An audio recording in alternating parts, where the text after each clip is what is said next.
உறவுகளுக்கு அன்பான வணக்கம். இப்போது சமூக வலைத்தளங்களில் நிறைய விஷயங்கள் அடுத்தடுத்து ட்ரெண்டிங்காக மாறிட்டு இருக்கு. அப்படி இருக்கக்கூடிய விஷயங்கள்ல இந்த சரிகமபா, சீ தமிழ் தொடர்பான விஷயங்கள் அதிக அளவுல நிறைய ரசிகர்கள் வியந்து பார்க்கக்கூடிய விதமா நடந்துட்டு இருக்கு.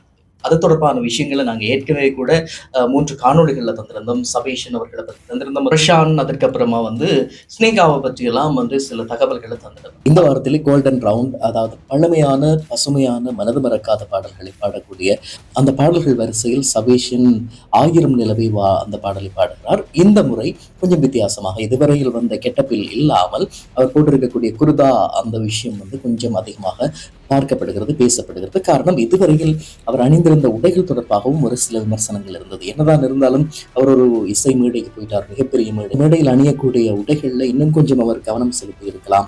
அதுல எளிமையா இருக்கிற மாதிரி அல்லது ஒரு ஏழ்மையான ஒரு மாதிரி ஏன் காட்டணும் அப்படின்னு சொல்லியும் ஒரு சிலர் விமர்சனங்களை பண்ணியிருந்தாங்க. ஒரு சிலர் என்னோட காதுபட கூட கேட்டிருந்தாங்க. என்னதான் இருந்தாலும் அவர் கொஞ்சம் இன்னும் டீசெண்டா போயிருக்கலாமோ அப்படின்னு சொல்லி. எனவே இந்த முறை குருதாவோடு பாட ஆரம்பித்திருக்கிறார். "ஆயிரம் நிலவே வா" பாடல் பாடி முடிச்சதுக்கு அப்புறம் நடுவர்கள்ட்ட இருந்து வரக்கூடிய அந்த வார்த்தை மிகப்பெரிய மகிழ்ச்சியை சபேஷனுக்கு கொடுக்குது. அதை விட இந்த முறை பாரதி பாஸ்கர் அவர்கள் இந்த நிகழ்ச்சிக்கான சிறப்பு அதிதியாக, விசேட அதிதியாக வந்திருக்கிறாங்க. எனவே அவங்களோட வாயிலிருந்தும் நல்ல வார்த்தைகள் கிடைக்குது. எனவே ஏனைய பாடகர்களும் கூட மிகச்சிறப்பான முறையில் பழைய பாடல்கள் சுற்றுல பசுமையான பாடல்களை பாடியிருப்பாங்க. இந்த பாடல்கள் எப்படி இருக்கு அப்படின்னு சொல்லி நாங்க பொறுத்திருந்து பார்க்கலாம்.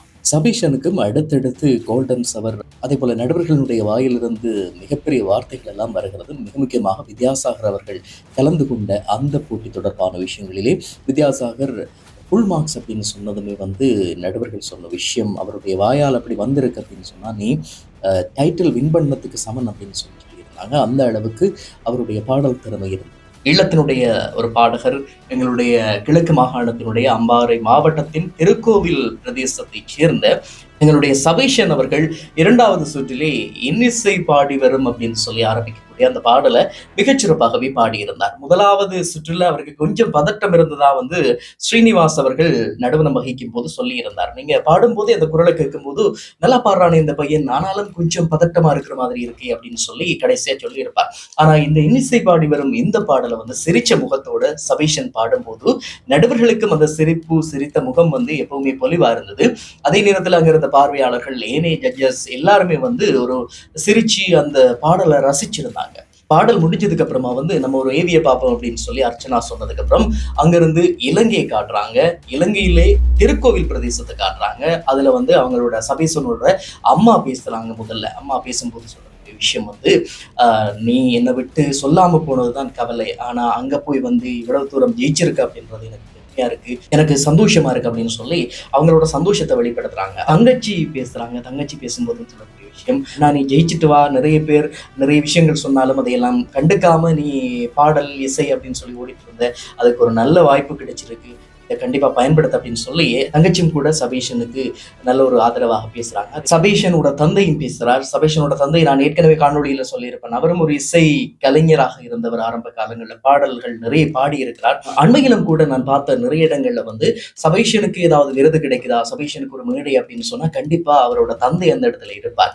நான் ஏற்கனவே காணொலியில சொல்லியிருப்பேன். 2019 தேசிய விருது அவர் தாமரை தடாகத்துல பெற்ற போது என்னோட சேர்ந்து அவங்களோட அப்பா அம்மாவும் அந்த இடத்துல வந்திருந்தாங்க. அதே மாதிரி அம்பாறையில் அட்டாளச்சேனையில கலைஞர் சுவதம் விருது கிடைச்சப்போ கூட அவரோட அப்பா கூடவே இருந்தார், அம்மா கூடவே இருந்தாங்க. அப்படி அவரோட செல்லப்பிள்ளையாக வளர்த்தவங்க. அவங்களோட குடும்பத்தை பொறுத்த வரைக்கும் அந்த 3 பேருமே அவங்களுக்கு ஆசீர்வதிக்கிற மாதிரி வார்த்தைகள் அழகாகவே இருக்கு. நிறைய பேர் நிறைய சொல்லியும் நான் பாடல்ல ஜெயிப்பன், எதையுமே கண்டுக்க மாட்டேன், அது வரைக்கும் எனக்கு எந்த ஆசா பாசங்களும் கிடையாது அப்படின்னு சொல்லி ஓடிட்டு இருந்ததால்தான் இந்த வாய்ப்பு கிடைச்சது அப்படின்னு சொல்லி அழகாக அவங்களோட அப்பா சொல்றாங்க. அங்கிருந்து எடுக்கக்கூடிய பிரசாதமான விபூதியை இங்க அனுப்பி வைக்கிறாங்க. அம்மாவோட சேலையை கொடுத்து அனுப்பியிருக்காங்க. அம்மாவோட சாரி அவருக்கு கிஃப்டாக கிடைக்குது. ஏன் அதை அனுப்பினாங்க அப்படின்றது ஒரு எமோஷனலா அதை காட்டுறதுக்காகத்தானா அப்படின்னு சொல்லி கேட்டா கண்டிப்பா கிடையாது. சபேஷன் வீட்டிலையும் கூட பெட்ஷீட்டை பயன்படுத்தி போர்த்தி தூங்குனது குறைவு. அவரோட அம்மாவோட அந்த சேலை, அந்த சாரியை பயன்படுத்தி தான் அவங்க கூடுதலா தூங்குனதாகவும், அதே போல அம்மாவோட மடியில படுத்து தன்னோட கவலைகளை பகிர்ந்து கொண்டதாகவும் இந்த விஷயங்கள் எல்லாம் சொல்லப்படுது. இது கூட ஒரு டிஆர்பிக்காக செய்யப்படுறதா அல்லது இது கூட ஒரு நடிப்பா அப்படின்னு கேட்டா கண்டிப்பா கிடையாது. இப்பவும் பிள்ளைகள் அம்மாவோட மடியில படுத்து தூங்கி அவங்களோட கவலைகள், கஷ்டங்களை பகிர்ந்து கொள்ளக்கூடிய பிள்ளைகள் எத்தனையோ பேர் இருக்கிறாங்க. அதுல ஒருவரா சபேஷன் இருந்திருக்கிறார் அப்படின்றத நாங்க காண முடியாது.